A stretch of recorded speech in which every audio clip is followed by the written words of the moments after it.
आज हम इस टॉपिक में जानेंगे कि क्या सच में 1947 से पहले जो था भारत अंग्रेजों का गुलाम था।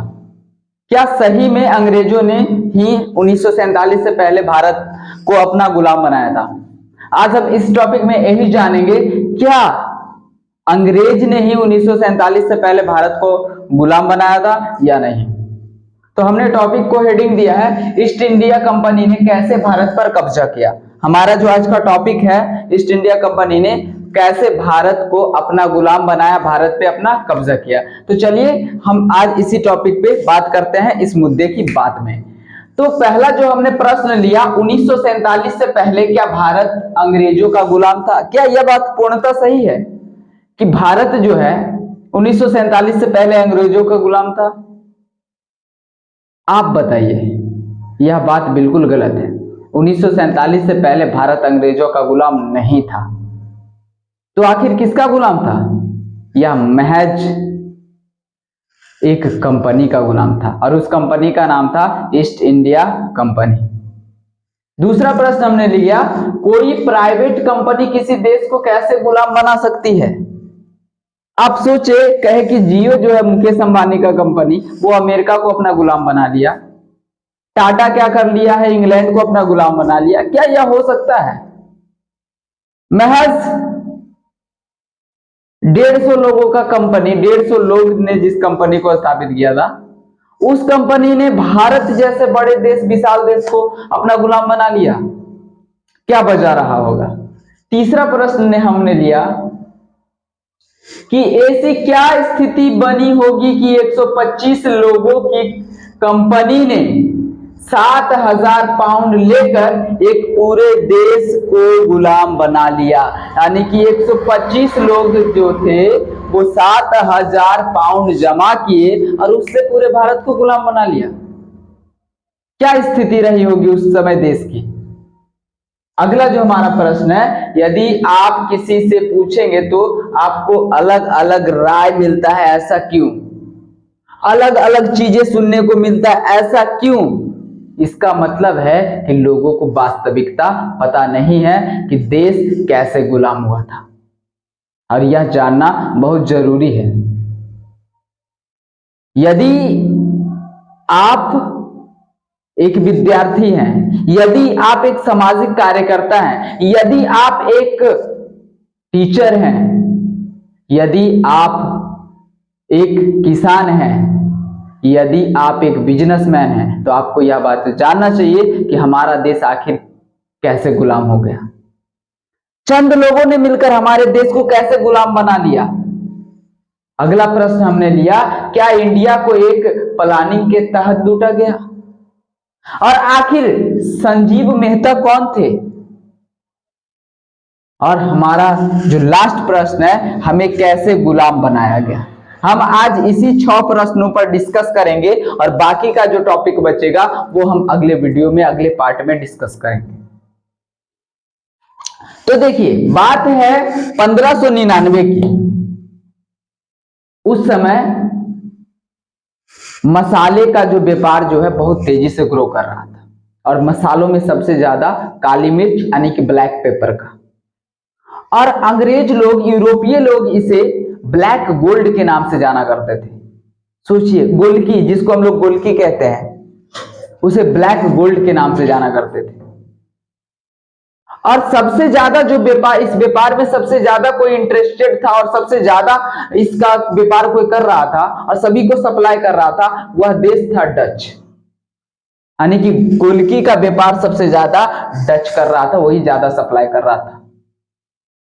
और वो क्या करता है, व्यापार करने के क्रम में वो क्या करता है, चंद पैसा वो क्या करता है, बढ़ा देता है।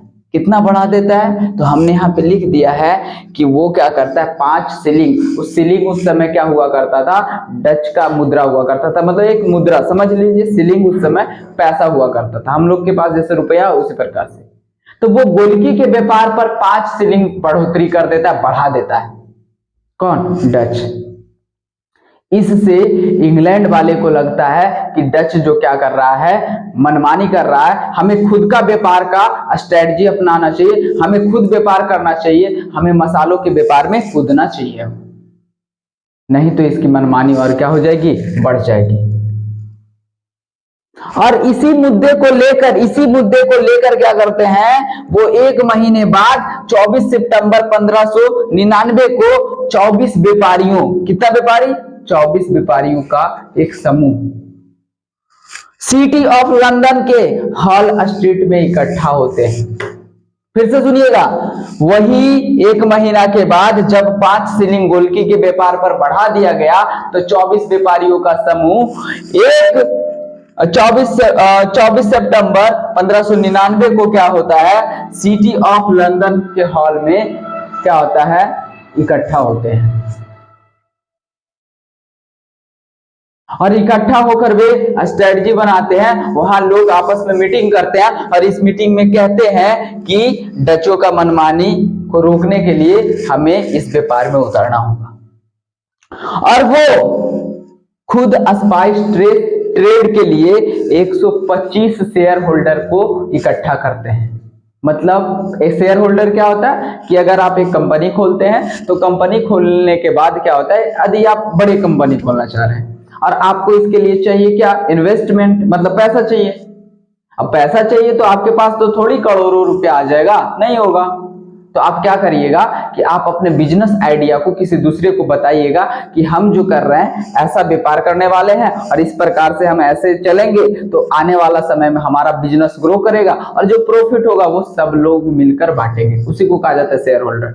तो उसने 24 व्यापारियों ने स्ट्रीट ऑफ लंदन में जो मीटिंग किया उसमें 125 शेयर होल्डर को जुटाया और 125 शेयर होल्डर ने मिलकर 7000 पाउंड जमा किया।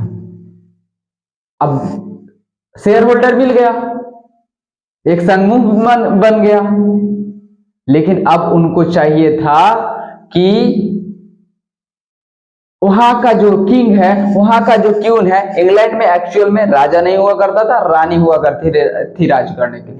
तो वहां के राज से इसके बारे में अध्यादेश लेने का, आदेश लेने का, राज आज्ञा पत्र लेने का कि हमें बस ऑर्डर मिल जाए ताकि हम कहीं जाकर व्यापार कर सकें। और वही कुछ महीने बाद यानी कि 3 महीने बाद उसको मिलता है royal charter by the queen of Elizabeth. Elizabeth क्या करती है, उसे आज्ञा पत्र दे देती है, राज आज्ञा पत्र दे देती है। 3 महीने बाद बोलती है कि जाओ तुम व्यापार करो, और व्यापार करने के लिए उसे क्या कहती है, एक विशेष क्षेत्र देती है और एक विशेष रूल्स के अंतर्गत उसको क्या करना होता है, व्यापार करना होता है। और इस व्यापार करने का जो अवधि है वो पूरे 15 साल का होता है। 15 साल के लिए उसको मिला था। और वो जो क्षेत्र में व्यापार करने के लिए देती है वो क्षेत्र था Cape of Good Hope, Cape of Good Hope. और इस शर्त पे देती है कि तुम क्या करो कि यूरोपीय बाजार में जो बाहर से तुम जाओ, मसाला यानी स्पाइसेस और बाकी के कॉमोडिटीज जो क्या करो, सस्ते दामों पर खरीद कर हमारे मार्केट में क्या करो, बेचो।